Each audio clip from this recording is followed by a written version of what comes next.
Hello guys and welcome to a new movie review on this channel. And I hope first of all that you like the new style. I'm sitting here next to my table. I thought that's a bit more laid back and we can talk about movies that way in a more relaxed format. So write in the comments if you like this style or if you want me to go back to the old style. Alright, so today without further ado we're gonna again talk about a horror movie. Yes, I like horror quite a bit. I'm watching a lot of those movies in the last days. And this time we're actually gonna talk about a movie that I think not a lot of people have actually heard about. First of all, because it's coming from Korea, and I think not a lot of people actually watch Asian Korean horror, aside from the classics like Ring or The Grudge, and most of the time then they only watch the American remakes. By the way, the Asian ones are way better. The Japanese ones, please watch those. And the other factor that plays into it not being known a lot is that it was only released in Korea and in America and nowhere else around the world. So what movie am I talking about? Well, I'm talking about Gonjiam, Haunted Hospital. Now, first and foremost, I apologize for any name that I'll butcher right now while reading to you the director and the main cast, because I'll probably butcher all the names and all the pronunciation of the names. So I'm sorry to all the people that I butchered the names.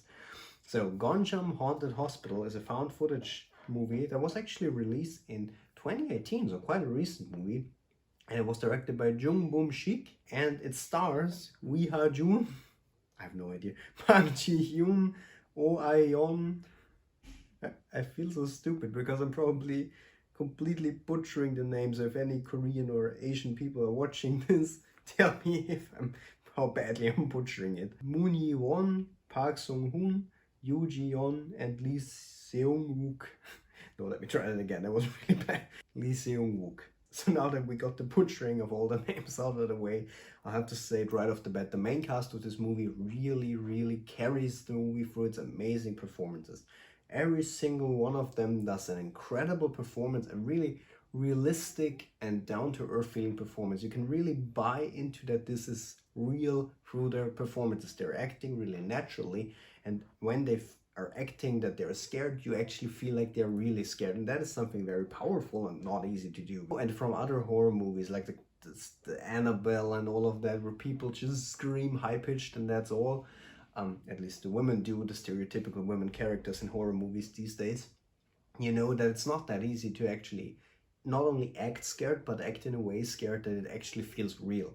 That is very hard to do, and especially in found footage movies, that is so important, because when you can't buy into the situation being real, which is conveyed through the acting of the actors, obviously, you don't feel anything during the movie, because as soon as the reactions feel fake and you can't buy into the whole thing, every scare just loses at least half of its potential. And that's why I'm so happy that the performances that they do in this movie are incredible. They're really good, I have to tell you, they're really good. So the movie starts with a smartphone video recording in which we see two teenagers who are going through a supposedly abandoned hospital.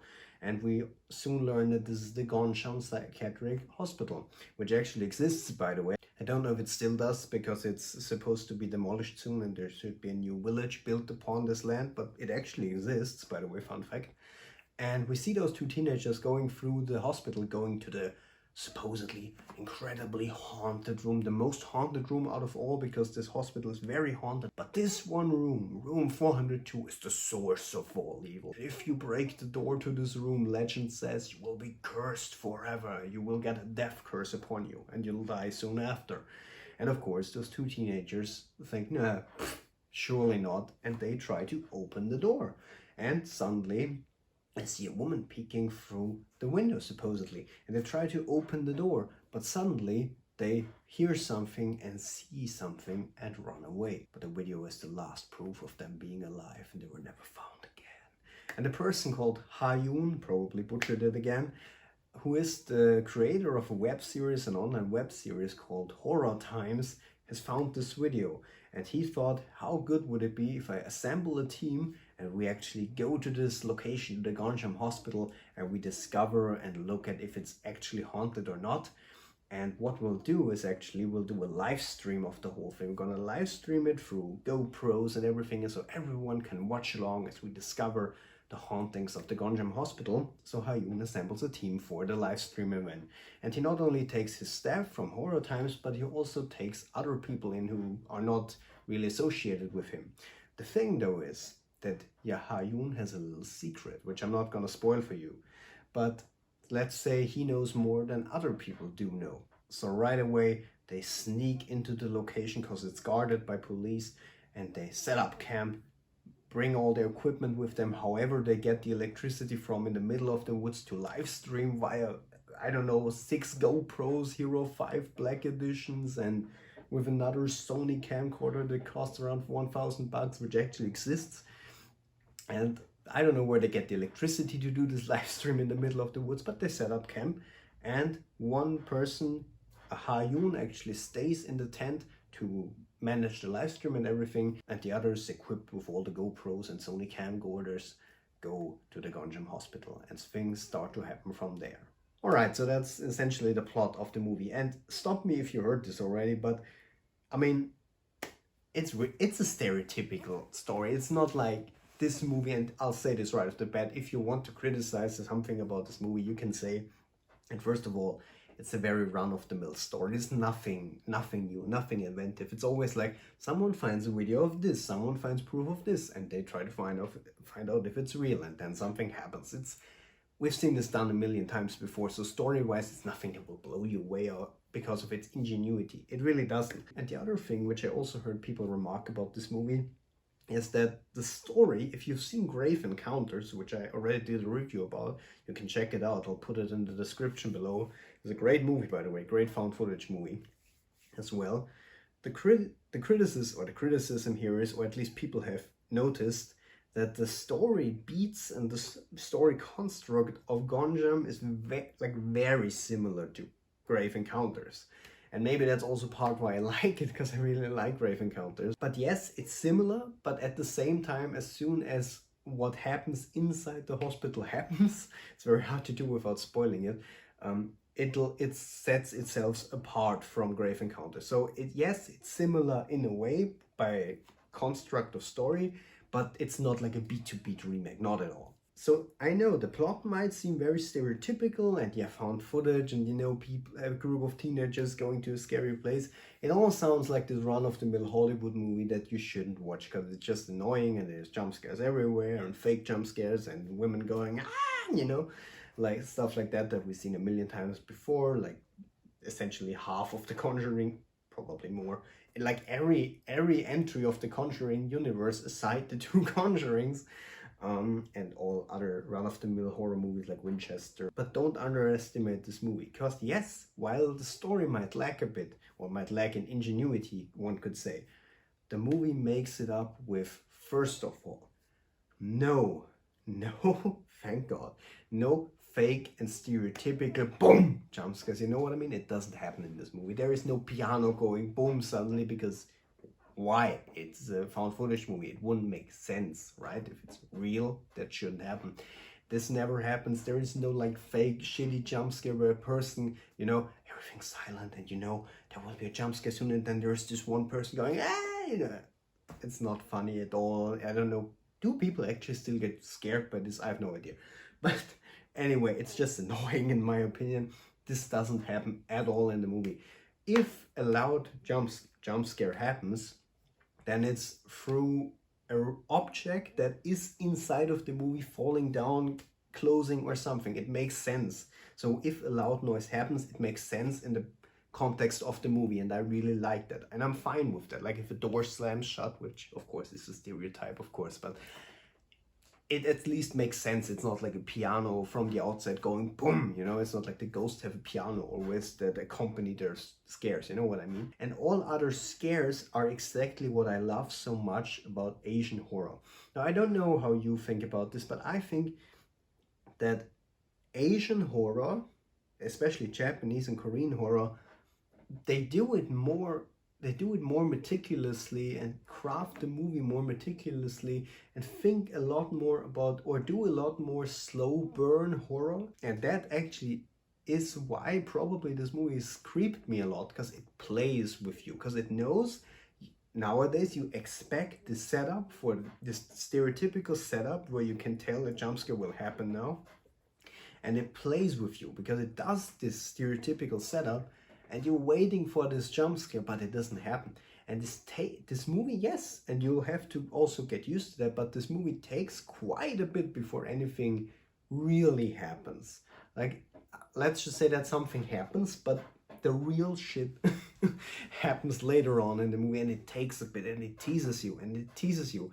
And what it does during that teasing is it builds atmosphere. It builds it and builds it and builds it, and through the amazing performances of the actors, this tension is built, and this tension rises and rises and rises till it then explodes. But let me tell you, the real explosion, the real peak of the story really happens at the end. It's not like it happens like 30 minutes at the end of the movie and then it just kind of goes boom, boom, boom, and it goes up, down, up, down, up, down, like normally in stereotypical horror movies. No, it rises continuously throughout the movie and then it unloads at the end. And I really loved it, because especially the creation of this tension, this continuous creation of tension, this building of atmosphere helps so much to, again, create such a eerie atmosphere. And I have to tell you what I also loved, and yeah, that's maybe because I'm such a technology guy or geek, if you want to say. I really enjoyed that.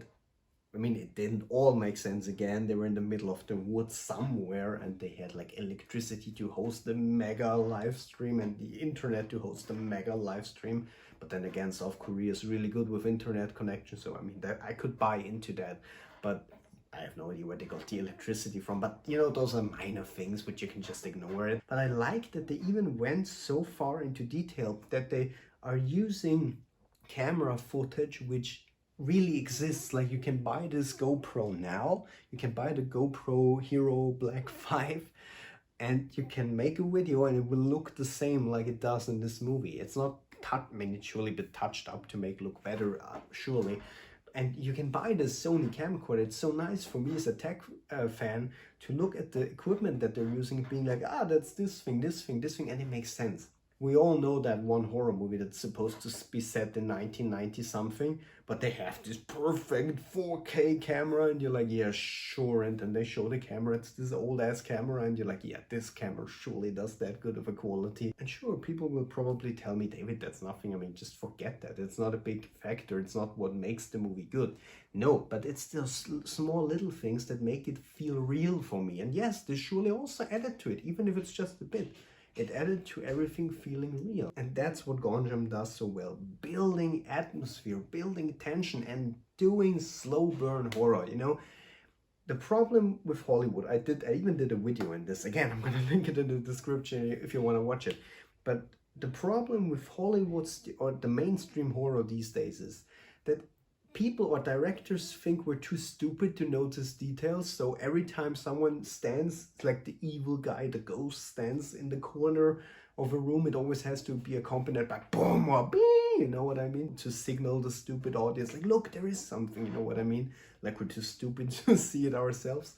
But in my opinion, the scene is so much scarier if you just, you know, you see the person walking around and they're turning around, and suddenly you see someone, a dark figure, standing there, and there's no sound accompanying it. And the perfect thing is if the person doesn't even do something, like the dark figure doesn't even do something, and it just goes slowly closer and closer, and there's no music like trying to make it more scary. For me, that's so much more scarier, because it also feels more real. And Gonjiam does this, and it does it quite a lot. And sure, you could argue that they are using stereotypes. Again, Gonjiam doesn't shine by ingenuity or creativeness. No, that's not it. Because yes, you've seen this one guy standing in a corner, one guy standing in the distance, not moving, and suddenly being in front of the person when she turns around again. We've seen this a lot. We have seen this, yes. But what Gonjiam does so well is using those stereotypical things, but only using the best and most effective of those, and building so much atmosphere, making it feel so real through great performances and great script, in my opinion, that really sounds like it's real. You also have to mention this, of course, the script has to be really good as well for us to make it feel like it's real. And because it's not easy to write dialogue that's believable for teenagers, because there's so many scripts where you're like, teenager would never say this, because someone like a 60-year-old person tried to be like a teenager, a hip teenager, and it really didn't work. Slenderman. But anyway, so that's what makes Gonjiam, that's what elevates Gonjiam so much more over all the horror schlock that we got these days. And let me tell you something, and my friends Manfred and Gregor, who have also been on this channel already, they can tell you, I am a person that isn't easily scared. Like there have been, like I was watching, for example, the original You-On the Curse, which is, yes, it's a very creepy movie, you know what I mean? And a lot of people get really scared by this movie. And I watched it and I was like, it's creepy, don't get me wrong, it's very innovative, I love it for that. But it didn't particularly scare me a lot. Like The Grudge doesn't really scare me. It's eerie, but it doesn't scare me, you know? And like all the stereotypical horror movies, people are like, oh, The Nun was so scary. I'm like, no, not at all. Like, I'm very hard to scare. When I tell you that Gonjiam actually made me go, if this is my seat, I was sitting in this seat and I was going like this during a scene, like, I was doing that. I got actually scared. I got frightened. I wasn't like, I never jumped like this, because the movie really doesn't do these jump scares, thankfully, because I hate those jump scares. But it was so eerie and actually frightening that it got to me. It really got to me. It's been some time since a horror movie got to me that much, because it felt so real. And if a horror movie does that, if it can get me scared, if it really can get me scared and frightened, it has won. And that's why I love Gonjiam so much, because finally I was on the hunt for a good horror movie again that actually could frighten me. And Gonjiam finally did it. And I actually surprised, because at first I passed this movie off like, surely isn't a good movie. I mean, found footage, teenagers going into a hospital, it's the stereotypical schlock we've seen before. But I watched like the beginning of FoundFlix Ending Explained. And before he told the story, I was like, oh, that actually sounds interesting. I'm not gonna lie. And then I watched the movie, thankfully, and it was a really great movie. So yes, guys, Gonjiam is not only a realistic feeling and tension and atmosphere building, but a frightening and thrilling movie in my opinion. And it is a movie that shows how found footage should be done. So guys, I'm giving Gonjiam 8.5 out of 10, and that's a really good rating for a horror movie. It's been quite some time since I gave a horror movie such a good score. And thankfully I was able to do that again. If you are really into horror, I would really urge you to watch this movie. I think it's on Netflix. I'm not sure about this though. I've watched it somewhere else. But yeah, thank you guys for watching. I hope you enjoyed this movie review. Thankfully a good horror movie again. Hopefully the next one will be also good. More movie reviews coming soon. And with that, I'm signing off. Have a good one.